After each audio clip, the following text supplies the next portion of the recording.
The modern economy is full of prices that feel stable and legible. A coffee costs what the menu says. A streaming plan costs what the checkout page displays. A flight has a fare, a seat, a destination, a confirmation number. Most of the time, the transaction completes and the mind moves on. But alongside those clear prices, another layer runs quietly in the background. It shows up as a few dollars here, a fraction of a percent there, a charge that arrives only if something is late, a balance that must stay above a line, a processing amount that feels too small to argue with. These are small financial frictions, tiny costs and delays built into everyday money movement. They are familiar enough to be accepted and subtle enough to be rarely questioned, not because they are secret exactly, more because the system is designed so that noticing them is optional. Small frictions appear wherever money changes hands under time pressure, uncertainty, or administrative complexity. Banking provides the obvious examples. An account has a monthly fee unless a minimum balance is maintained. A transfer clears in 2 to 3 business days. A card works everywhere, but some merchants add a convenience charge. A paycheck arrives on Friday, but bills come due whenever they come due. The calendar becomes a kind of toll road. Retail and subscriptions add another version. A service advertises a clean monthly price, but the cancellation path is longer than the sign-up path. A promotional rate ends quietly, turning into a standard rate that is not outrageous, just higher than the mind still expects. Automatic renewal is convenient, and that convenience is also a revenue model. Paragraph 6. Image 6. Suitcase. Compartments with partitions. Travel and ticketing do it with partitioned pricing. The headline fare is separated from bags, seats, priority boarding, resort fees, facility charges, and taxes. Each item can be defended in isolation. Together, they produce a final price that would have felt expensive if presented all at once. The reason this feels acceptable is that each friction has a story that sounds operational. Fees cover costs. Delays prevent fraud. Minimum balances maintain service levels. Penalties discourage misuse. The explanations are not always false. They are simply incomplete because the system is not designed only to cover costs. It is designed to manage behavior and capture value from the edges of attention. And because each friction is small, it rarely gets calculated. The human brain handles a $3.99 convenience fee differently than a $39.90 price increase. The math is the same if repeated often enough. The experience is not. Small financial frictions work because they sit at the intersection of incentives, scale, and timing. Start with the simplest form, the fee that triggers only sometimes. Overdraft charges, late fees, return payment fees, inactivity fees, and expedited transfer charges all follow the same blueprint. Most customers never pay them in a given month, so the product feels inexpensive and ordinary. A smaller group pays repeatedly, so the revenue becomes meaningful. The system doesn't need everyone to pay, it needs enough people to occasionally slip. Then there's the friction that comes from delay rather than an explicit charge. Clearing times, settlement windows, and available balance rules create something finance calls float. Money exists in transit, technically belonging to someone, but not yet usable. In a world of instantaneous computing, these delays are often framed as risk controls, and risk is real. But float has a financial character. At scale, even short delays can be invested, netted, or used to reduce funding needs. A one-day delay spread across millions of transactions becomes a balance sheet feature. A third version is the friction embedded in complex pricing.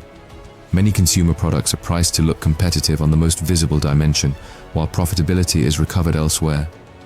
A credit card might advertise rewards and no annual fee while earning interchange from merchants and interest from revolving balances.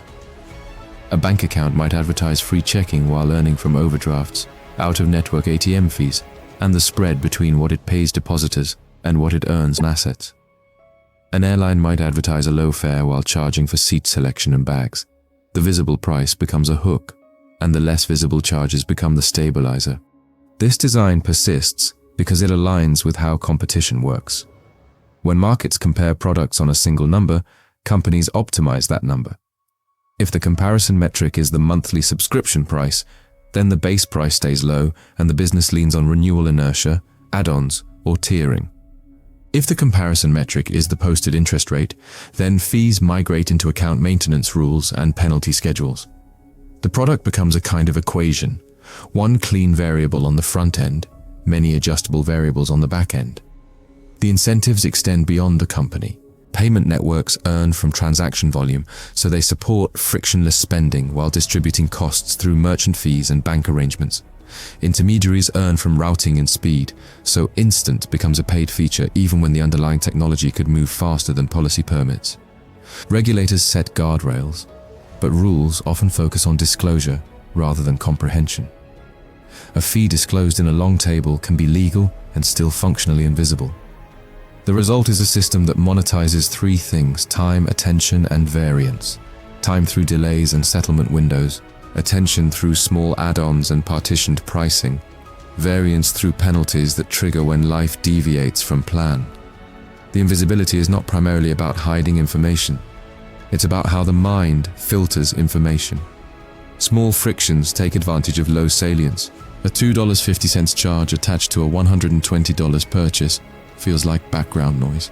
Even when noticed, it competes with the larger decision, the purchase itself. The brain tends to treat incidental costs as part of the environment, like taxes or weather, rather than as negotiable design choices. They also exploit mental accounting. People categorize money into buckets: rent, groceries, entertainment, transportation.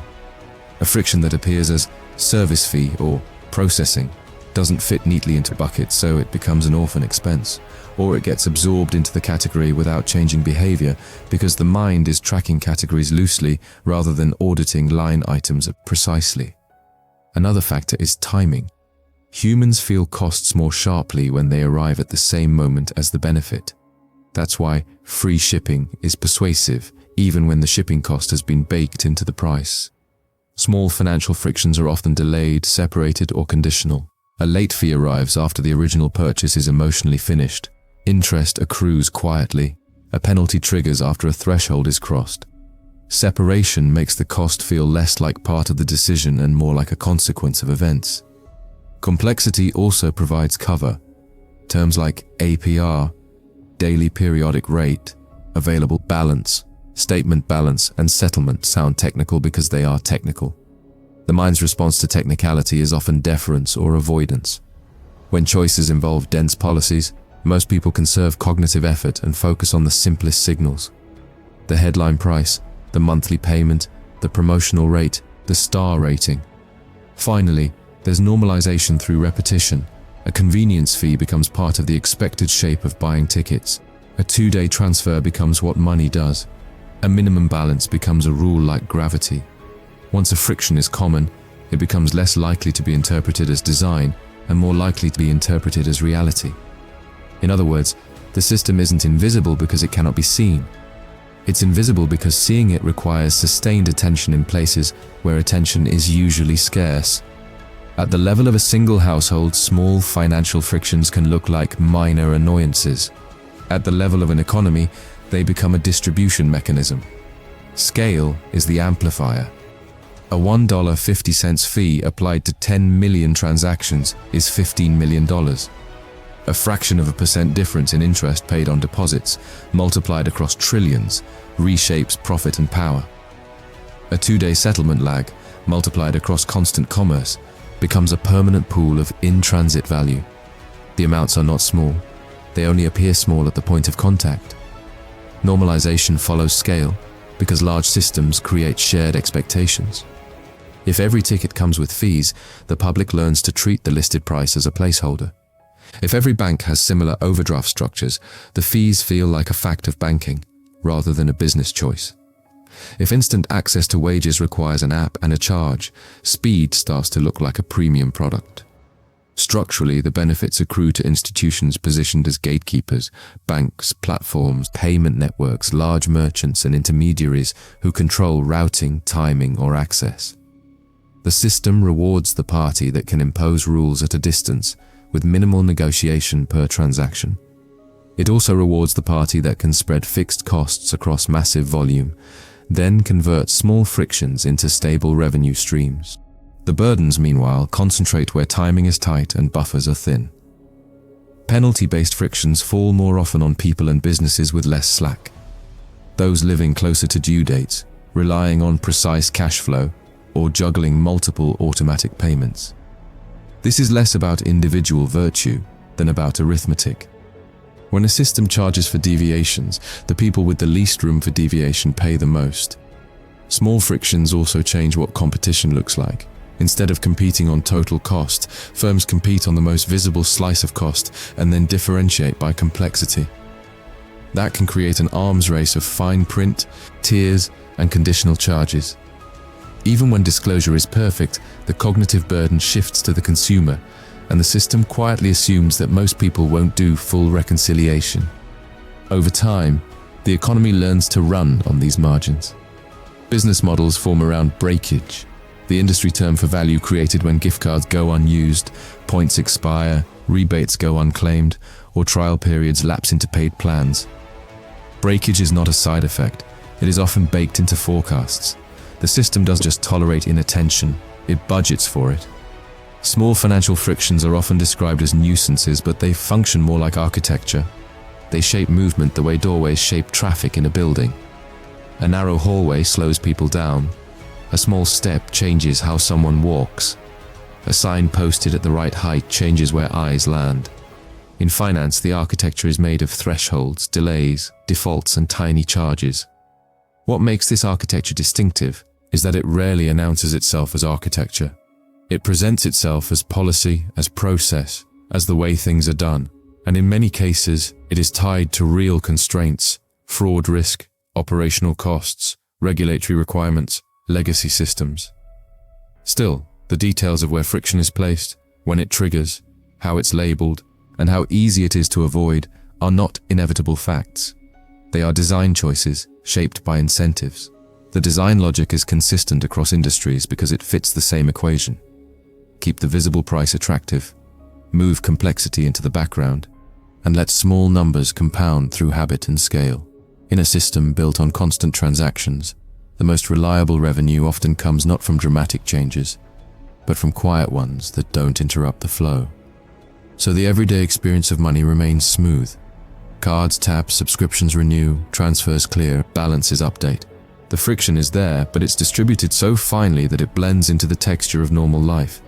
The system stays familiar, rarely questioned, and steadily productive, mostly in the spaces where attention tends not to linger.